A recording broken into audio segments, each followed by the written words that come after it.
I'm taking the team total. I'm taking first quarter, first half, full game, taking it all. OU all the way. I lost so much money on OU. Whoa, he has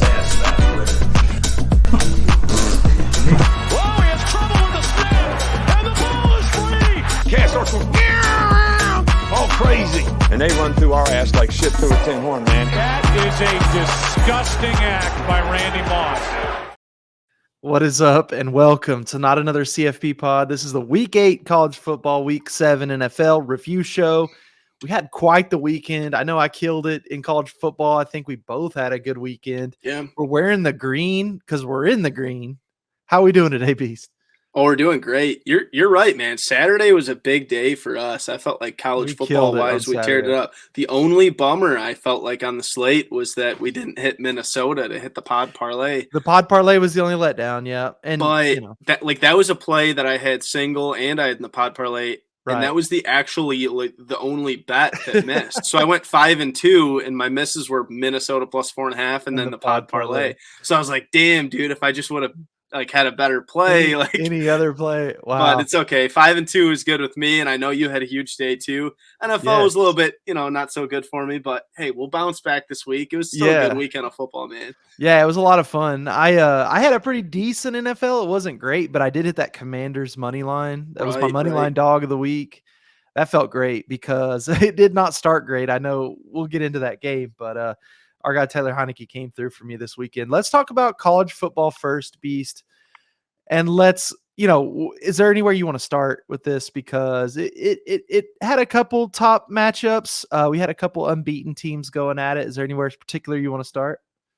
Not necessarily. I feel like there was, like you said, there was a lot of a decent top 25 games, but I don't think there was anything that stood out so much. Like last week, we had probably, some bigger, games. Yeah. But if there's anything you want to start out with, we can rip them off, man. All right, let's start ripping. Then we usually like to start with kind of the ranked on ranked matchup. So we'll just start with the unbeatens. This was Clemson and Syracuse. This was going down in South Carolina. So a home game for Clemson.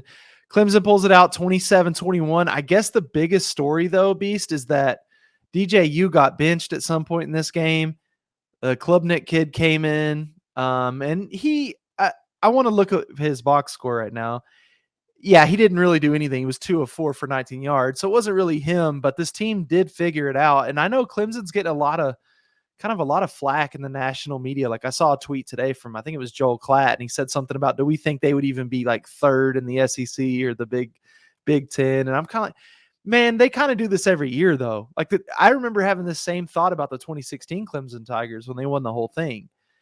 I think Syracuse is not a bad team. Obviously, you'd like to win by more, but I'm pretty sure they covered the spread there. I don't know. Did you have any thoughts on that game? Yeah, I mean, my biggest thought from it is you're right. When they brought in Klubnik, the only thing that I can say was a benefit is that he wasn't turning the ball over. And DJU had 2 picks and a fumble. He was turning the ball over. He was really giving Syracuse opportunities to stay in that game. If he's a little bit more safe with that ball, suddenly Clemson may have won that game by 10, 14, whatever the case. But Klubnik just kind of came in and did his job, almost like a Cooper Rush-esque, thing where they just kind of put it to Shipley. By the way, Shipley, massive game, 172 yards rushing, 2 touchdowns for my guy. That's where I feel like if Clemson can just really ground and pound you, they're going to be hard to beat in the ACC. And they've shown that this year that, Shipley's one of the better running backs in the country. So I'm curious to see what they do going forward. It sounded like Dabo's like, no, DJU's still our guy. I don't know. If he keeps turning the ball over, they're going to lose a game at some point. You know what I mean? Right. Yeah, but here's the thing about their schedule. That's in the ACC. They are going to have some type of a challenge in the ACC championship game. I know they've faced kind of the bigger dogs so far in the ACC, but they do go to Notre Dame rather after they got a bye week and then at Notre Dame. So we'll see. Notre Dame's not great, but it's something. Yeah. Let's keep moving down the slate here. Let's talk about Kansas State TCU. TCU pulls it out 38-28. Max Duggan, pretty solid performance. K-State's quarterback got hurt in this one. I want to say pretty early on, unless I'm mistaken. Yes, Martinez only had 2 pass attempts. Yep. So that sucks, but still a pretty good battle and ended up being a pretty decent game. I didn't catch a lot of it, I'll be honest. I don't know if you did. Yeah, Duggan looked pretty good again. I mean, this was another game where 280 yards passing, 3 touchdowns. He seems to kind of just he's not lighting up the stats like you're going to look at him as like a Heisman contender, but at the same Right. time, you put up 280 yards and 3 touchdowns. Like you're moving the ball, you're getting the offense work, and we've talked about how much we like that Horned Frogs offense, and he just seems to keep doing it every week. Where he may not put up like game-breaking stats, but he's still putting up pretty solid numbers, and it seems like no matter who they're facing. I thought Kansas State's defense was something to, that it might be a tougher test, and they still kept putting up points, man. Yeah, I mean, you got to respect what TCU is doing at this point. It's not fool's gold. I mean, they're winning these games against tough opponents. The Big 12 is pretty deep this year.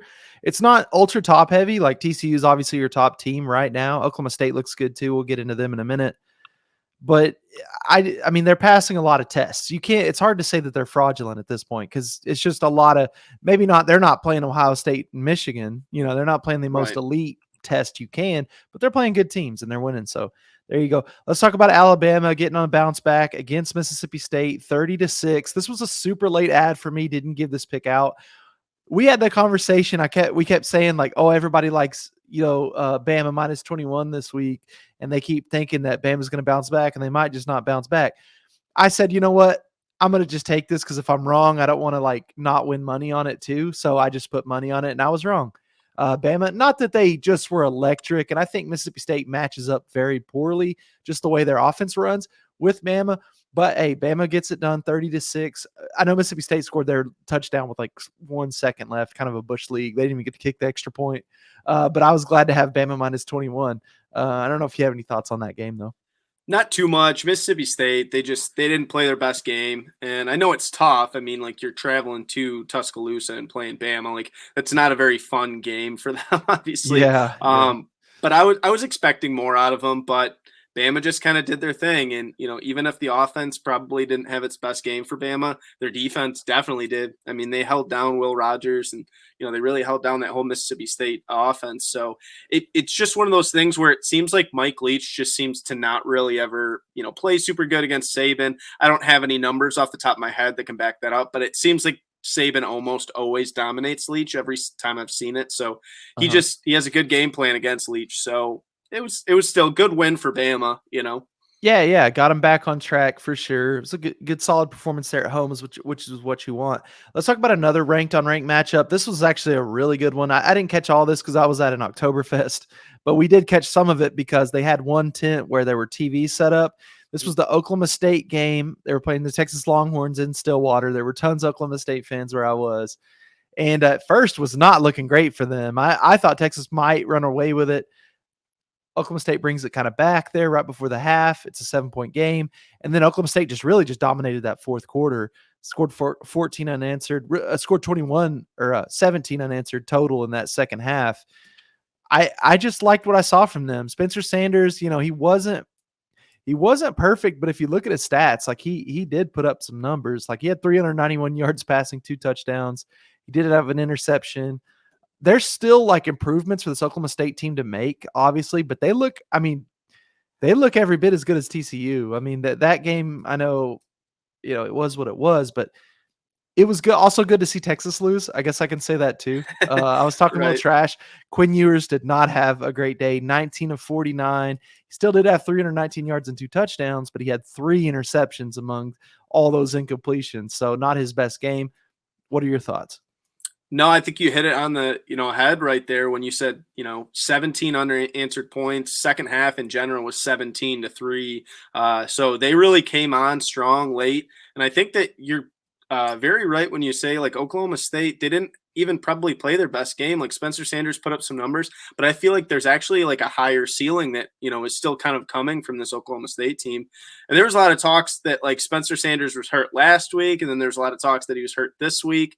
So if we can get a full healthy Spencer Sanders, I think he puts up even bigger numbers than he did last week. Cause he had 43 rushing yards too. And that's the thing that when he's at his best, he's running the ball with absolutely no worries of being injured. He's Right. throwing the ball. He still had a good game last week. I'm not saying he didn't, but what I'm Right. saying is I think that there's still another level for this Oklahoma Mhm. State team. So I'm excited to see how they can, hold up down the stretch in that Big 12, man.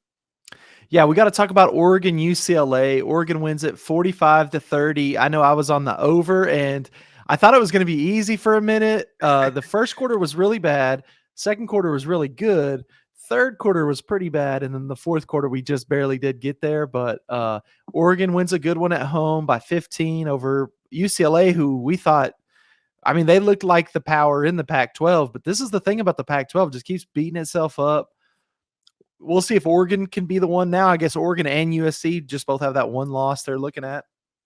See if they can get this conference to a playoff somehow. But did want to talk about Bo Nix and his 5-touchdown performance. Pretty insane for him. Again, at home, I'm never worried about Bo Nix, really. I mean, I know he had some bad performances at home before, but I feel a lot more comfortable about him at home. It's when he gets in front of a wild crowd, in a loud situation where game's on the line. That's where I'm worried. But a good win for them, man. What do we think?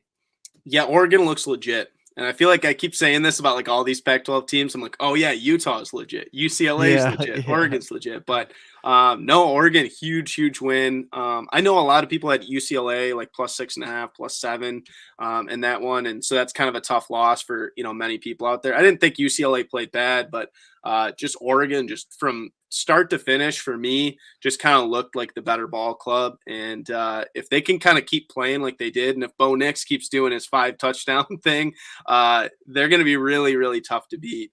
They might end up winning the Pac-12. I feel like I keep saying this about all of these Pac-12 teams, but I think Oregon might have it, and we'll see what happens. But got to be happy with how Bo Nix played. If he can keep that pace up, he might be playing his best ball at Oregon. Not to say he didn't have a couple of these games at Auburn, but he's playing really good right now. It seems like he's the senior that really has that experience, He's and grown now up it's a all lot. coming together. Definitely. And it should be noted, we've talked about this before, but in the Pac-12, it's going to be the top 2 teams, not division standings and all that crap. So we're pretty much guaranteed for that Pac-12 game to be pretty electric. So I'm looking forward to the Pac-12 title game. It's always a fun one. Let's talk about a couple more ranked games that we had. I do want to bring up that Penn State absolutely rolled over Minnesota. Minnesota -5 is what we were both on with the pod parlay. So I did want to give you a chance to cover that one as being the Big Ten guy that you are. Yeah, that was a tough one. Once again, from start to finish, man, Penn State just dominated that game. I mean, it was 17-10 at half, so it felt like, we have some we were in it. And then it just, that second half, it got really out of hand. Ends up finishing 45-17. And Minnesota, I didn't necessarily realize entering that game that Tanner Morgan was so doubtful, but he didn't end up playing. I'm not saying it would have changed the outcome anyways, but the backup quarterback that they had in there, not necessarily, the best. Ibrahim had an okay game, but he had 30 carries and only put up 102 yards. So he really wasn't doing yards per carry for us. So when that rushing attack's not working for Minnesota, they can get into a lot of issues, and you get down 2 scores. You can't just keep running the ball on this Penn State rushing defense, which is actually a pretty good defensive line. So didn't go how we hoped, but good for Penn State. It's starting to make me feel like, okay, Michigan might be really good if they did what they did to Penn State, and now Penn State, comes out and rolls Minnesota the next week. So it's scary for me as a Spartan fan entering this week, but good for Penn State. Nice win, man. Yeah, good win for them. My guy Ben on TikTok, he's a big Ben the sports guy. He's a big Penn State guy. He's a current student actually, and he was going absolutely nuts over that game. They're back in his mind. It's great. It's so great. Let's talk about a couple of the top 5 teams that we haven't talked about yet. We need to talk about number 2, Ohio State. They were playing Iowa, and that game was such a mess early on, but Ohio State just poured it on. They win at 54-10. I think Ohio State went over the over by themselves, if I'm not mistaken. Is that right? They did. That total was 49.5. So to think that Ohio State put a 54 up, I mean, it doesn't surprise me for how good that Ohio State offense is, but they seem to be peaking at the right time. I respect Iowa's defense a lot. Iowa as a team might kind of suck, but their defense is typically pretty good, and they've shown up in a lot of matchups. So to put up 54 on them, like, it's clearly a statement by Ohio State that our offense is here and we've always been here. We probably just didn't play up to it. But man, they were rolling. It was like an easy day for CJ Stroud, it felt like, and they just had everything working, it felt like. The thing with Iowa, as soon as you score, say 14, 17 points, that is panic mode. You know what I mean? Yeah. And for other teams, that panic mode sets in at about 28, 31, somewhere in that range. So I like the style of football they play. It's probably what they need to be doing in order to be successful, for the program that they are. But that's the problem with it, is as soon as a team gets up on you by a couple touchdowns, you're in deep trouble. And your margin of victory compared to what other teams would be in that situation is so much smaller. But you know what? It's worked out for them pretty well. This is not their best year ever, but we roll on. We're looking at Tennessee over UT Martin, 65-24. Don't really have much to say on that. Tennessee's offense is still very good. So we'll keep rolling. Wake Forest got a good win over BC, 43-15. Sam Hartman doing it. Yep. I don't think he's a dark horse candidate unless they run the table basically for Heisman, but his numbers are going to be insane, dude. Oh yeah, Sam Hartman. I love Sam Hartman. I want to believe we're a Sam Hartman podcast. We are, and I want to believe that he could do it. But I think you're right. Unless like the wins are there, there's probably not. There's not going to be as much argument for them to say it, because typically, you got to have the wins. You got to be, winning your conference at the least. And I don't know if that's really a possibility for them at this point. But still, you got to give credit where credit's due, and he's had a great season so far. Yeah, that's all I was kind of bringing them up for. They're a fun team. We're kind of a Wake Forest podcast in a way. Cincinnati gets a good win over SMU, 29-27. I know that one was on. We were at like a little kind of a pub before we went to Oktoberfest on Saturday. And so I kind of had that one on in the corner of my eye. I was mostly watching Baylor over Kansas. We had Baylor covered and won. We probably won't talk about that one, but it was a good time to fade Kansas, because Baylor picked up a good one. It got interesting at the end. Let's talk about Cincinnati and SMU, though, because this game, when I looked up, was 17-0. And I thought, okay, well, then Cincinnati's just going to run away with this. They didn't. They, in fact, allowed – they lost the second half 9-13. I mean, it was almost enough for them to lose the game straight up. Right. Just adjustments being made, but it was kind of just not the prettiest game of football. Did you catch any of it? I don't know.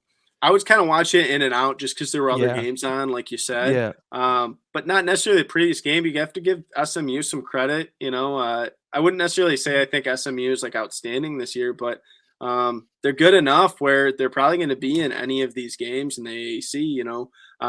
And Cincinnati, I felt like they were just going to run away with this conference once I started kind of seeing how Houston was playing. But they're beatable. Like, they're clearly beatable. They still look like they'll probably win it. They're not the Cincinnati of last year, but as good as they are, they still could drop a game or two here. So they just got to keep hanging on. It was still a decent win for them, but they showed some shakiness, is I guess what I'm saying, Yeah, no doubt. I want to cover one more ranked team, and then we've got two programs to do some slander on, all right? We got to talk about, we're Green Wave podcast. Tulane keeps doing it. They beat Memphis 38-28, a really good win there at Tulane. But like I alluded to, we've got two programs that are big programs that we got to make fun of right now. One of them is Miami. Miami got beat by Duke 45-21 in Miami, dude. So bad. And I wanted to believe Miami was like, dude, they're going to win the ACC. Like, I know. Mario Cristobal makes so much sense. Like this. We were so excited about our guy Van Dyke, and they have just fallen flat on their face.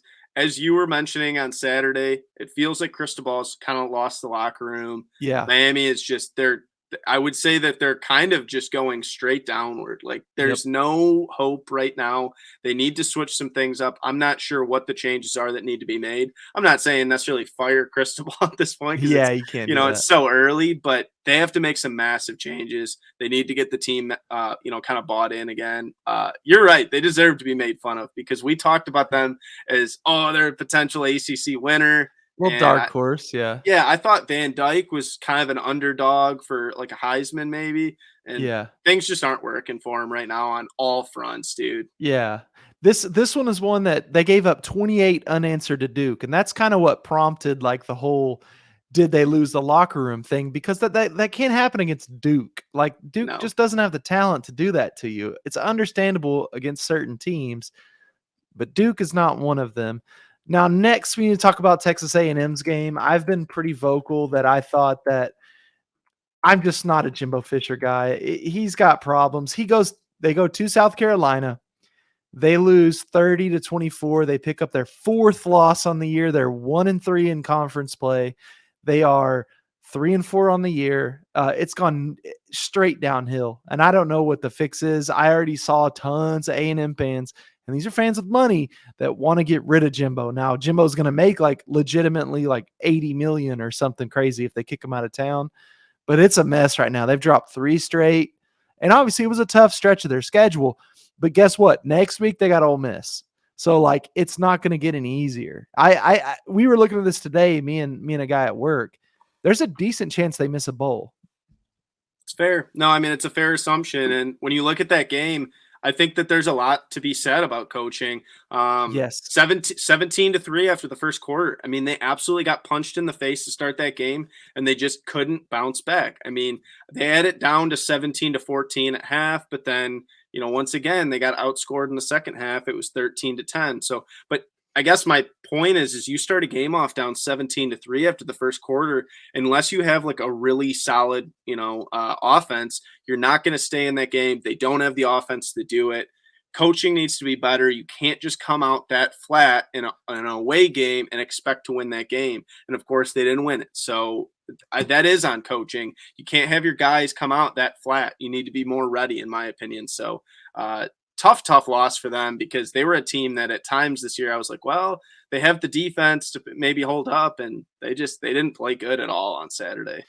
Yeah, I don't know. I had to get that in, and I'm sorry if there's any A&M fans, because it's just we got to get our memes off while we can. A&M, listen, they got so much money, they could fix this problem so fast. They just, I mean, here's the thing too that's interesting. They brought in the number 1 overall recruiting class last year. Number 1, how many of those guys leave? And number 2, is that enough to keep Jimbo around for a while? Remains to be seen. I guess, do you have any other games you want to cover, or are you ready to go to the NFL? You know what? We got to talk about Ole Miss and LSU. We should, because you were on LSU. I was going to bring that game up. Yep. Yeah. Big win there. That was one of those games where everybody was so high on Ole Miss going into it because, they were undefeated. And it felt like a trap, and it was exactly a trap. Anybody that looked at Ole Miss and said, well, they've won every game and LSU's had some struggles. No, LSU is actually playing pretty good ball now. We said we liked Jaden Daniels a lot. Jaden Daniels, pretty nice day. Let me look here. 248 yards passing, 2 touchdowns, another 121 yards rushing on the ground, and 3 rushing touchdowns. That's the thing about Jaden Daniels is, rushing, wise, he might be a better runner than he actually is a passer. He's definitely a college quarterback through and through. He'll probably never touch the NFL, in my opinion. But he has that LSU offense rocking. They looked awesome in the first half, kind of like, Mississippi was kind of able to hang around. And then the second half, they just looked even better. They outscored them 28-0 in the second half. Just an absolute beatdown. That was one of those games where I was on -1.5. And for most of probably, I would say, the first half and the first 3 quarters, I'm like, man, LSU's playing really good on offense, but on defense, they're not necessarily holding it up. And then defensively, they put you shutout in the second half. Offense is rolling. Next thing you know, I'm looking at my phone because I was, out working, and I'm like, man, it's 45-20. Like, what happened? And they just dominated. So it was good, man. I was really happy to see LSU playing. They're going to be dangerous because they're kind of peaking. They were not playing their best ball for the most of the start of the year, and now they're kind of peaking. And I'm not saying they're necessarily going to take off a team like Alabama or, a Tennessee or something, but they could probably upset a couple teams and end up finding their way to maybe 9-10 wins. I don't know. Yeah, absolutely. It's a very talented roster. They're always that team that could really pick anybody off at any time. They're really dangerous that way. And that was a great pick. So I'm glad you brought that up. I had that circled and then I skipped over it somehow, but that was a great winner from you. Really good. Could have used that one on the pod parlay, but that's all right. That's right. I'm going to get a word in quickly from our sponsor of this podcast, the BetCoda Sportsbook. It's a South Dakota owned and operated sportsbook located in the Midnight Star Casino in Deadwood, South Dakota, serving customers in the state. As you enter the Midnight Star, you are swept into the past of the grand staircase, stunning woodwork, and the elegance of the chandelier. They offer the best lines in Deadwood, so stop by and mention the Coda Sports Gambling Network to receive a free Bet Coda t-shirt. Play responsibly. Must be 21 years or older to wager. Gambling problems or concerns? Call 1-800-522-4700. Let's talk NFL, Beast, and I don't know how we really want to do this. There was a pretty good game on Thursday night, and if we want to just go chronological, we can do that. Why? I guess let's just do that while we're talking about it. Cardinals Saints. I had the under, I think, in a teaser on this one, and the final score was Cardinals 42, Saints 34. An absolute offensive explosion. Andy Dalton looking like vintage Andy Dalton. Obviously, the Cardinals offense looked like it just went into a new gear with DeAndre Hopkins healthy. What are our thoughts about that game? Yeah, I was expecting the Cardinals to maybe struggle a little bit without Hollywood Brown, and it was kind of the opposite. Like you said, Hopkins came back. They looked really good. Kyler was kind of doing his thing. Figured they'd have some struggles with Eno Benjamin at running back. Nope, not at all. He looked pretty good. He had 7.7 yards per carry. I mean, they were just ripping on offense, man. They had a 25-point second quarter. Have to be impressed from the Cardinals. And I'll touch a little bit on some Cardinals talk later on with one of my, discussions about the big take. But the Cardinals, for where their record's at, they're still a pretty good team. Like, I feel like we forget that offense is actually still pretty good. They just haven't shown up, but they showed up this past week, so got to give them credit. Yeah, the defense actually made more plays than the final score would indicate, too. They had 2 pick sixes and 3 interceptions in total, so they gave up some yards, but they did find ways to turn the ball over. And sometimes when you're not a great team, that's a great way to kind of even the playing field. Yep. So we'd love to see that. I guess just for the fans, Beast, let's talk about Cowboys Lions first on the Sunday slate. Cowboys get a win, and Dak's, first game back, 24-6. This wasn't really a big Dak game. He only had 207 yards passing and a touchdown. It was kind of more about the Cowboys defense and the way they were able to turn Jared Goff over a few times. One was maybe not an interception, but was called one. And the other one, definitely was. And then a couple of fumbles as well. One was a strip sack, or 2 was a strip sack. I don't know. What were your thoughts on that game? I only caught the second half. And that's when it kind of started going really well for the Cowboys. Yeah, we should have had PG stay away from the television. I'm just messing. No, I mean, the Lions look good for the first half of football. I mean, they were up 6-3. I was feeling pretty good on my play of +7. I was like, okay, like with the way the Lions were playing, I felt like, they were keeping up on total yards, everything. And then they just collapsed in the second half. They got absolutely shut out, 21-0. It was very hard watching with +7 because it felt like +7 was in play nearly the whole game. I want to say with maybe 10 minutes left in the game or 11 minutes left in the game, it was a 4-point game.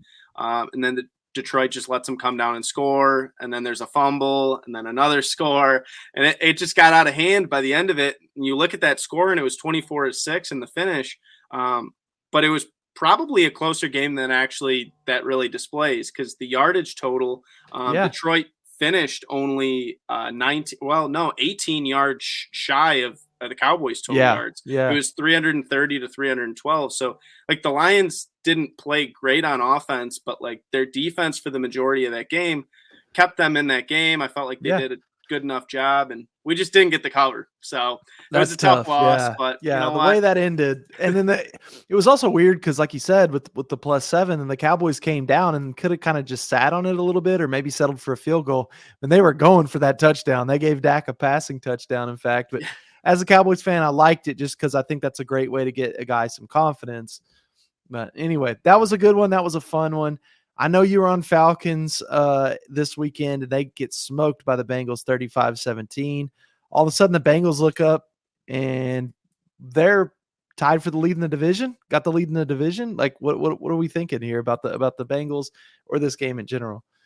Probably another one of those teams that, when I kind of talk about some teams that took them a minute to kind of get kick-started here, 537 yards of offense, on Sunday. I mean, that's just an absolute beat down from them in that perspective. Falcons didn't really look good at all. That was a tough losing bet, but I think you're right. The real story here is just that Bengals offense is really opening things up. And Yeah. if they can keep It's that up, looking like the vintage, team we saw last year where it's just bombs down the field to Boyd, bombs down the field to Jamar Chase. Everybody's hitting the gritty. We're having a great time. You know what I mean? oh yeah, Joe Burrow, man. He that was Joe Burrow. That's like our guy, Joe Burrow, 481 yards passing, just 81% completion percentage. Like he was just lighting it up. If he could keep Shredding. that pace up, dude.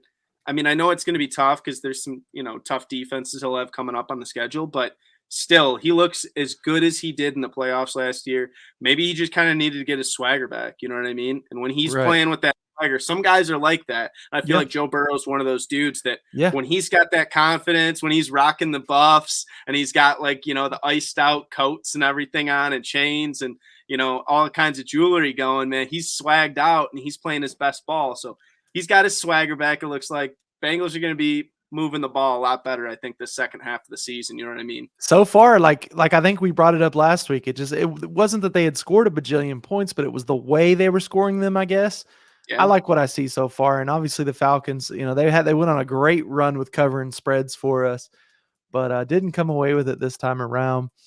We had Colts Titans this weekend. Not many people probably watched a ton of this game. But honestly, we got to give it some respect because right now the Titans sitting at the top there in the AFC South at 4-2. They get a good win there at home, 19-10 over the Colts. I guess the big news with the Colts that we need to talk about, though, is Matt Ryan is now benched, and then Sam Ehlinger is going to be the quarterback. And I believe you were the one that said this, but I think it's right that the press basically said that for the rest of the season, he's benched. Yeah, they announced it, and I was looking at a couple different, press sites, but especially ESPN, who's usually actually pretty good about their reporting on this, had put it out, and they were like, yeah, the announcement was Frank Reich said for the rest of the season, like Matt Ryan is benched, and this is for the rest of the season. So whether that means, Sam Ehlinger or whether that means Nick Foles, it sounds like they're pretty much ready to be done with Matt Ryan. I know he's got the shoulder injury, but it doesn't sound like that's a season-ending injury. So it sounds like that's not as much of a concern. But I'm just curious to see what their thoughts are with Ehlinger going forward because he had a really good preseason. I want to say like he only played 4 quarters of football. So, I mean, I know it's a very, very small sample size, but I want to say he was like 17 for 24, had a couple touchdowns, had a really long rushing touchdown. If anybody can find the highlights on that, it was a very nice play in the preseason. Oh, yeah, I know what you're talking about. Yes. Yeah, long I mean, run. he busted up. It was like probably 60-yard run, touchdown run. Well, so they got to be excited about what they're getting out of him. They're going to at least give him a shot, which I think he deserves. I think that's great. At this point, the Colts are sitting at 3-3-1. It hasn't been the start that they want. Right now, it's just a good time. It's always an addition when you can add a quarterback that has that little bit of threat of the run. Even though Ellinger's he's not Kyler Murray. He's not just going to burn it down the field. He's tough. He's big. He's strong. Maybe think of like a young Wentz when Carson Wentz really had it going on. Kind of that kind of quarterback. So I'm at least interested. He's a Texas guy, so horns down. Yeah. But he's a good player, and he's a guy I respect a lot. Let's talk about the Commanders and Packers, dude, because I gave out Commanders money line. That was my money line dog of the week. Felt really good to get that one. Taylor Heineke brought us home 23-21. I just don't know what to think about the Packers, man. I think they're kind of a mess. They are definitely a mess. And that was the team I said, oh, yeah, they're going to win the NFC North just because we're so used to them always being so good with Aaron Rodgers. But yeah, they don't have the offense they had last year. I wouldn't necessarily say their defense was that bad this week, but they clearly weren't good enough, to hold them in that game. And Washington, give them credit, man. That was probably one of the sharpest plays that we've had on the NFL this year was you hitting plus 185 on that money line. Because a lot of people probably look at that matchup and they're like, oh, no, man, like Packers are favored by 5. Like, no way Washington wins. But you were spot on with your analysis. Yeah. You just said, you know what? Packers aren't playing good ball. I'm going to go with, the team I think's going to show up at home, and they did. So it was a combination of a gut play and kind of just fading the public because you already know how the public's going to feel about that line. It's just about the perception the Packers have. But, dude, they're 3-4 right now, and things are not going well. Their next game, dude, Bills Sunday Night Football. Good luck, and it's at Bills as well. Good luck with that. Let's talk about a similar theme because we had the Buccaneers going down to the freaking Panthers, 21-3. One of the worst games that you'll ever see. The Bucs were just so bad. I can't believe that Tom Brady and Aaron Rodgers are a combined 6-8 right now. It's kind of hard to believe. It I don't know is. what It to feels say. it feels like such a turning of the tides, and it's kind of the statement that we say, like any given Sunday, an upset can happen. And listen, the Panthers were the better team. I mean, they had more total yards. They dominated that game pretty much from start to finish. It was 7-0 at half, and then in the second half, they finished it out 14-3. So 21-3 finish. This wasn't like the Bucs just kind of lost by a field goal or even lost by a touchdown. They got popped by 18. So that's scary. I don't know if this is a spot where, you enter this next week or, the coming weeks and you say, oh, this is the week Tom Brady gets it going. But Bucs, they're not looking like a threat to me right now. And neither are the Packers for that matter. But I think the Bucs are a team I was higher on maybe than the Packers. And I don't know, man. You're right, though. It's weird to see these two quarterbacks just not playing Not like being we're expecting. themselves. Yeah, I It's don't a know. turn of the tides. These guys might be That's what I getting a was little gonna old say. on us. Maybe it's just the end of the era. I don't know. We got new quarterbacks coming into town. Let's talk about the Giants Jaguars for just a quick second because the Giants once again do this thing where they're behind and they don't look like the better team. And then all of a sudden the fourth quarter rolls around and they find a way. They scored 10 in the fourth to win it 23-17 in Jacksonville. Jacksonville's a bad team. I mean, we could just say it at this point. We kind of know what they are. But again, like the Giants have just beat the people you put in front of them. They're 6-1. I don't want to like it, but dude, they're just doing it. They're just winning. Yeah, no, I mean, you're spot on. I had my take about the Giants saying, oh, they're overrated, but you're right. They do not pass the eye test. The Giants don't pass the eye test. There's no doubt about that, but they keep winning. That's true. And everybody wants to, say, oh, well, they're lucky. And, I was included in that, but they're just, I think it's very fair to say that they're just really well coached in the sense that they could go down in a game and they could enter the fourth quarter down a score, down 10, whatever the case. And they just don't give up. Like they're going to fight in that game. Felt like Daniel Jones on the ground was just like lethal, man. He had 107 yards rushing, probably one of his better games this year. He only had like 200 yards passing, so he needed to find other ways to get himself involved, and he did, man. He looked really good. I like Jacksonville. I think that they're a solid team, but that's probably a game you shouldn't drop at home. But Giants, that's just what they do, man. They're gritty. And so give them another win on the board, man. Like they just keep pulling them off. Dude, the NFC Beast right now is just insane. I think I said today they had like 20-7 combined record or something like that so far. Right. I don't know what's going on because typically when you look at those teams, you do not expect that kind of record to start the year, but great start for them. Let's talk about the other team that has the lead in the AFC North along with Cincinnati. It's the Ravens. They do finally win a game late in the fourth, 23-20. They just held on against the Browns. I don't really have a lot about this game. Didn't watch a lot of it. I don't know. I guess I was just happy to see the Ravens win for my good friend Pomp, but I don't know. I still think that once the Browns get settled with their roster and everything, which is coming pretty soon, first of all, I'm very interested to see just how that all goes with the Browns. Right. But it's still a talented roster, but we got to give credit to the Ravens here for winning. Oh, yeah. The AFC North, it feels like every single year, every time. They're probably one of my favorite divisions to watch, like their in-division games, just because it always seems like the Steelers show up. Every team's a rivalry. Yeah, the Browns show up. And no game in division is very easy. So we can say, the Ravens are the way better team. Like they were 6.5-point favorites and they only won by 3. It's just always dogfights in that division, man. It seems like those teams are always very like hard-nosed, football teams. Always seem to be, showing up in these types of spots. So maybe it's something we keep in mind going forward this year in the AFC North is these divisional dogs. Maybe they keep it closer. We'll see. Maybe there's some data that backs us up on that. But you're right. Really good win for the Ravens. They needed a win bad. So they show up. They get the job done, man. It's all you can do sometimes in the NFL. The Jets somehow win again. They do beat the Broncos 16-9. The Broncos officially put in Ripon. Is that how you say his last name? Yeah, at quarterback? I believe so. Yeah. Yeah, he put him in at quarterback. Not that he had just the worst game ever. It's just the Broncos are the Broncos, I guess the question is, are the Broncos the worst coached team in the NFL? For I me, think they probably. are. I don't know Yeah. where their penalty numbers are right now, but for a long time their penalties were way up there. We were seeing all the blunders with the coaching and goal line calling. But that was an offense that was supposed to be really, really good. Yeah. I said, Yeah. "Oh, they're electric offense," and they're not.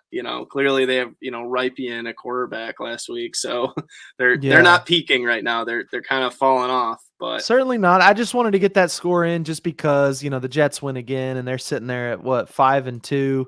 yeah, I mean, that's pretty cool for them. I mean, those fans haven't been 5-2 in a long time, if I had to guess. Raiders get the win over the Texans in kind of the stinker game of the week, but they do win at 38-20. Only reason I wanted to bring it up is because I have Josh Jacobs in fantasy, and he had 3 touchdowns. He had some catches, but mostly he was rushing for 143 yards. So he gave me a ton of points in fantasy. I was very thankful. He absolutely killed it. yeah. Shout Uh, out B Russ for the yeah, Raiders there. B-Russ, our guy at the Coda Sports Gambling Network. They got 2 wins now. They're coming around, getting Yep. a little better. Seahawks Chargers. The Seahawks, first place Seahawks. They win at 37-23 over the Chargers. Kenneth Walker, your guy, Oh yeah. absolutely going off. 23 carries, 168 yards, 2 touchdowns on the ground. What do you think Dude, about these Seahawks? I'm loving what I'm seeing out of Kenneth Walker. Obviously, I'm going to be higher on him than most people are, just because he's a Michigan State guy. But it really feels like it was unfortunate to see Rashad Penny go down, but it really feels like Kenneth Walker is finally getting his shot and kind of showing us exactly what we saw in college.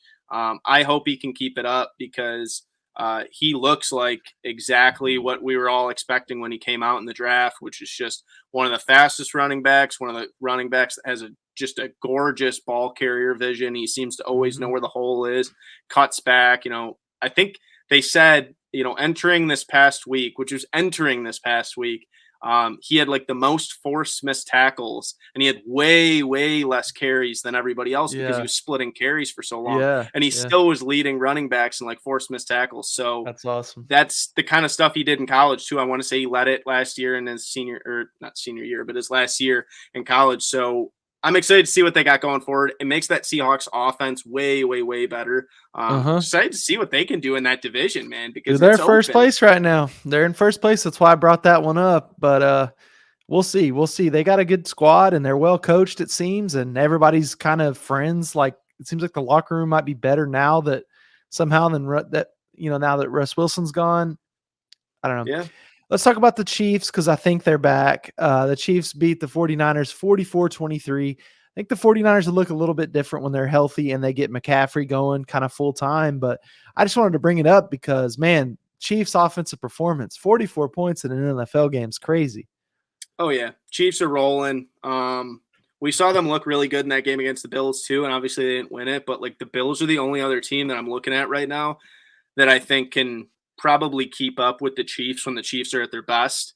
I know the Chiefs had some games like they dropped the game to the Colts, but when the Chiefs are at their best and when they're actually really moving the ball like they want to and they can get their game plan rolling, I just don't know how you stop them. I mean, we talked how much we loved this San Francisco defense, and it was 529 total yards the KC Chiefs put up on them. I mean, that's just a ridiculous number to go along with the 44 points. So, it scares me, because I feel like outside of the Chiefs, there's not necessarily any team out there that I feel like is unbeatable when they're at their best. But maybe the Bills. It's like Bills and Chiefs, probably your 2 front runners. You know what I mean? Absolutely. Once again, we had a really big stinker on Sunday Night Football. It was the Steelers and Dolphins. And I know me and you were texting and we were like, I can't believe I stayed up for this game.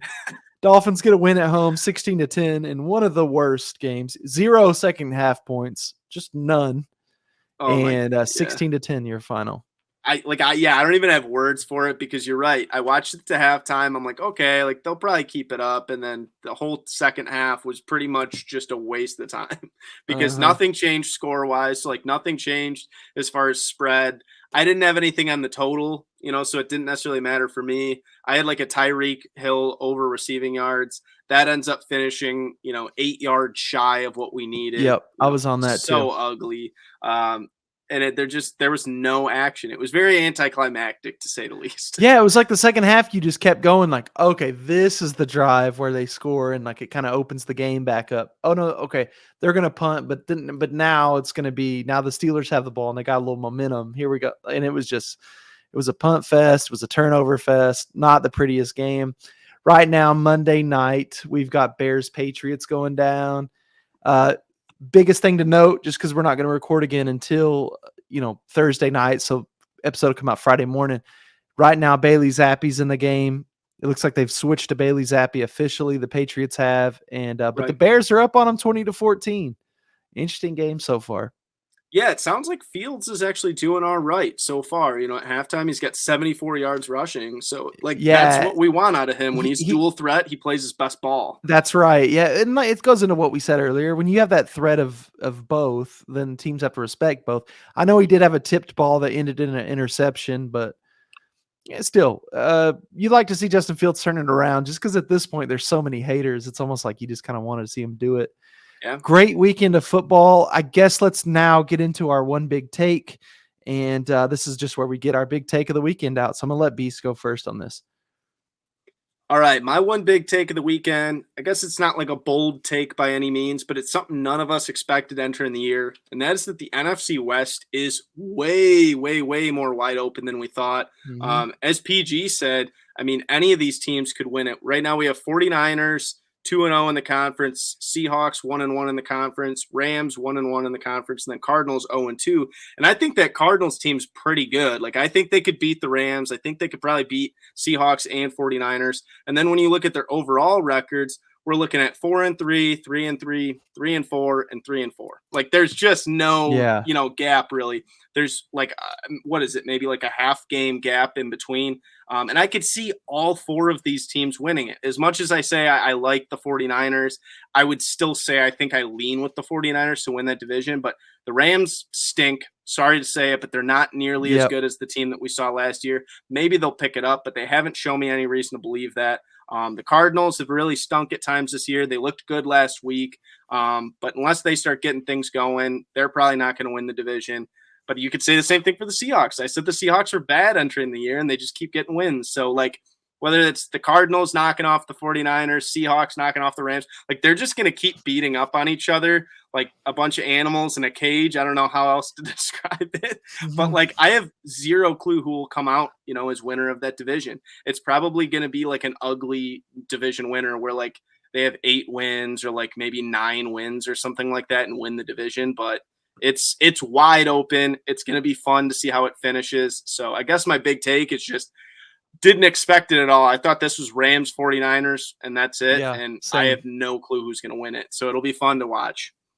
Definitely going to be one of the funner divisions to watch going forward. I guess, you know what, for one big take, I'll keep mine kind of in that NFL divisional sort of realm. We'll stay here. I want to talk about the NFC East, or as I like to call it, the NFC Beast. There are many of us who call it NFC Beast. I can't believe this right now, because going into this year, I thought it was Cowboys and Eagles, and I thought the Eagles might be a little bit fraudulent. Now, obviously, there's a lot of season to go. I think my take last week was don't overreact, because there's so much season left, and there is. But these teams are winning a lot of games. As I said earlier, 20-7 this division is so far in football. Now they'll start playing each other a little bit more, beating up on each other. But even teams like the Commanders are pretty decent, and their defense is really beat up. Taylor Heineke is probably their best quarterback right now going forward. And he wasn't amazing, but I think at least he could kind of galvanize the team and make them play together. Cowboys are obviously playing great. We'll see what Dak looks like going forward. He had a lot of tape on that thumb going into it. I didn't even notice it until this post-game interview, and his hand was a little closer to his face and you could see it. There's a lot of tape. So we'll see. Obviously, the New York Giants, we've talked about them. I don't know how they keep winning, but they keep winning. They're apparently a very well-coached team by this Dable guy. New York City loves Dable. It's kind of cool to see them rally around. I don't know if you saw the video where he has the victory cigar, and he's they're getting back and he's kind of high-fiving the fans. They've got some mojo going. And then there's the Eagles, who haven't lost a game yet. They're 6-0 right now. Jalen Hurts has them playing great. They're talking about all the right things. It seems like one of the healthier locker rooms in all of football. they've got a head coach that fits Philly almost perfectly. I think I was kind of salty about him a couple weeks ago.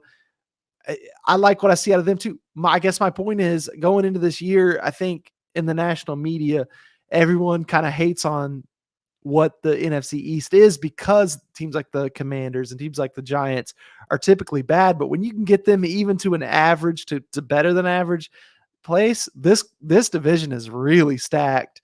And like I said, going forward, they're going to start beating up on each other. It's not going to look as pretty by the end of the year, I'm sure. But right now, man, it looks like, you're going to have at least two teams coming out of that division in the playoffs. I mean, we'll see going forward, tons and tons of football left, but a strong division. Oh, 100%. And going off what your sign in the back says, the positive vibes only, I think there's a lot to be said.